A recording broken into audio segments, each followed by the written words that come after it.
Greetings, Minted Seed welcomes you once again. This will be the third topic from Section 1 Winter, and we call it seedling. Okay, technically, we are still in the introductory phase of this program. Previously, you were a seed, and then you were a sprout, and now you are a seedling, okay? That is just an analogy to portray how you will grow with us, okay? So currently now in this topic, we'll be talking about market hours and market moves. So what are market hours? Market hours can also be known as sessions, okay? Market sessions. So there are a number of sessions, but the three major sessions are the Asian session, the London session, and the New York session. Okay, most of you already know this, and what we actually notice is that a lot of traders have their own preferred session. Some of them say that the Asian session is the best session. Some of them say that it is the London. Some say it's the New York, or some even say that no, it is when the London overlaps the New York session. Okay, but for us in Minted Seed, sessions are still important to us, but what is more important than sessions is actually which session are the orders located. Which session created orders for the next session, or which session brought prices to the orders. Okay, this is more important than having a preference for which session do you prefer. So the correct thing that you should be looking at is which session currently right now are the orders located at. So this may be a new concept to you, but let's stick to price action concepts. Let's not talk about order action just yet. We are still in the introduction. So the next thing that we actually want to talk about is actually broker time, okay? Basically what this is the time or session your preferred broker actually opens. So if you look at this slide, you can actually see two charts, okay? In the diagram right there, you can actually see two charts. It is of the same pair, and it is also the same time frame, which is the 4-hour time frame. This is actually most obvious in the 4-hour time frame. So if you look at, there are some markings on the charts there. You can see A1 and A2. A1 is actually a pin bar candlestick, and A2 shows a clear hammer candlestick, and B1 a piercing line candlestick, and B2 also a piercing line candlestick. C1, it is what looks like a morning star candlestick pattern, bullish type, and C2 piercing line, which is also a bullish type. Both shows bullish candlesticks, bullish candlestick patterns. And on D1, you don't actually see any clear continuation pattern. But on D2, you can actually see a bullish 3 continuation pattern. So some of you may be wondering, why do the candlestick patterns actually look different? And this is where many candlestick pattern traders blame the broker for their losses. They'll be like, oh, this broker sucks because they do not show the right candlestick patterns. And that's the problem. Because you trade candlesticks, you have no idea where the orders are located. Therefore, you will always run into this problem. However, if you trade the orders, if you know where the orders are located, you will not even look at candlestick patterns because it is not important to you. As long as prices arrive to the area of orders, you are going to take the trade no matter what candlestick pattern appears. You don't even bother looking at candlestick patterns. You might end up just using the line chart, which is more than enough. Okay? Candlesticks only make the chart clearer. However, the patterns doesn't actually signify much much information. So let's not dive too much into that just yet. Next one, let's talk a bit about we do not have to talk about this one. You can actually do your reading yourself. Just pause the video and read through what we have here, and you also can do some research about it. This is actually very basic knowledge. And the next one, you can also read about movements. You can read about what is going on in this diagram. This is also quite basic. Then you can look into this one, which is also very, very basic. And you can actually find this almost everywhere. So we won't touch too much about it. However, let's talk about this one. This one makes sense to us. No, it doesn't. Everything makes sense to us, but this one holds relevance to us. Okay, right. It holds relevance to us. Move, support. What is support? Can it be a reversal level, or only a retest confirms the support? Okay, based on popular definition, it is what keeps prices from going lower. Okay, technically no. Support does not keep prices from going lower, but it is an easy way to understand what it is all about. Okay, let's start from this chart right here, the letter A. Okay, the letter A is resistance. Okay, if you actually notice, prices actually broke out the resistance, and then at RT, the green color circle, retest of resistance, now support. And then from the retest, RT, prices shot up. What does this actually signify? If you are a price action trader, this will mark that level. The retest actually marks that level as a true support. Okay. However, in supply and demand, basically this is not very accurate, but probability is on your side. Okay, then prices actually went up, and at X, prices actually broke out of the resistance, but there was no retest. It returned below the resistance and went to C. Okay, let's talk about X, the blue color circle with the X inside it. The reason why you don't buy this, you don't buy the retest of resistance now support like what you did at RT, is because this doesn't confirm resistance has become support. If you look at RT, you do not buy the retest. Why don't you buy? Why you shouldn't buy the retest? It's because you do not know if it confirms yet. However, at C, you can buy that support. Why can you buy that support? It's because that support is already retested. It is already tested to be a true support. Okay? Now, if you flip it around, the same goes for resistance moves. So we will not explain too much about this. This is really basic, and what we actually suggest is you go through it yourself and try to digest what we're actually trying to explain here. And if you look at this one right here, okay, you cannot always pinpoint which support and resistance level will hold the most value, as price may exceed or never reach the specific level. Therefore, zones come into the picture, because sometimes if you use levels to actually mark the price where you are going to take the trade, the problem with that is levels are too specific. That's why we use zones, okay?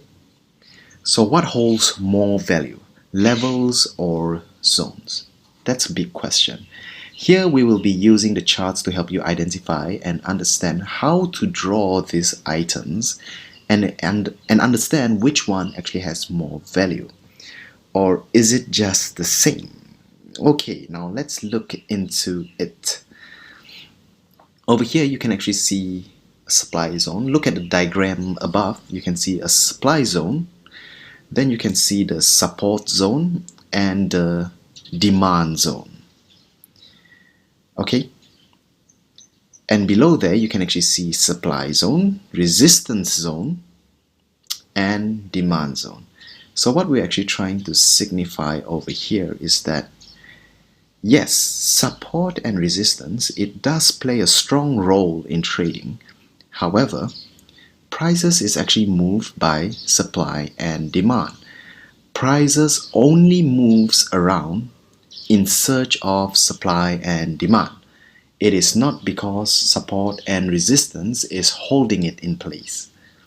Okay, so this is just to give you a rough understanding on what we are trying to portray here. Don't worry, we will go through this again with you. In section 2, we'll talk a bit more about this. In section 3, we will talk more about this. And in section 4, we will explain everything to you so you don't get confused. Okay, even right now, we know it's starting to get confusing, but clear your mind and keep things simple for now. Then you have trend lines. Okay, what are trend lines for? Are we using it to identify strength of structure, or does trend lines actually show weakness? Okay, trend lines are actually mainly used by the price action traders to identify the trend of the market. It adds extra confluences to their analysis. So there are many kinds of support and resistance. Most of the support and resistance is horizontal. But for trend lines act as diagonal support and resistance to provide confluence along with other support and resistance tools such as zones, levels, or ratios, Fibonacci ratios. So the common techniques is at the touch, await for candlestick reversal signals or patterns. And the common confluences when using trend lines is trend lines have to align with standard support and resistance levels, indicators, or ratios. And the common positioning is that you enter the touch and your stop loss is at the previous support and resistance, your take profit at the closest support or resistance. However, your risk to reward ratio is almost always 1-to-1. Okay, you can actually study the diagram of the diagram actually shows what we have just said. Try to relate it, okay? And the next one is standard rules. 3 taps of the trend line confirms the trend, and some swear by drawing. They say that some actually say, no, you have to draw the trend line by connecting all the wicks. Some say that the correct way to actually draw trend lines is actually to connect the close of each touch. And some say, why not you just connect the open and close and the wicks together, making it into a zone? So which one is the right one? That's a confusing question, right?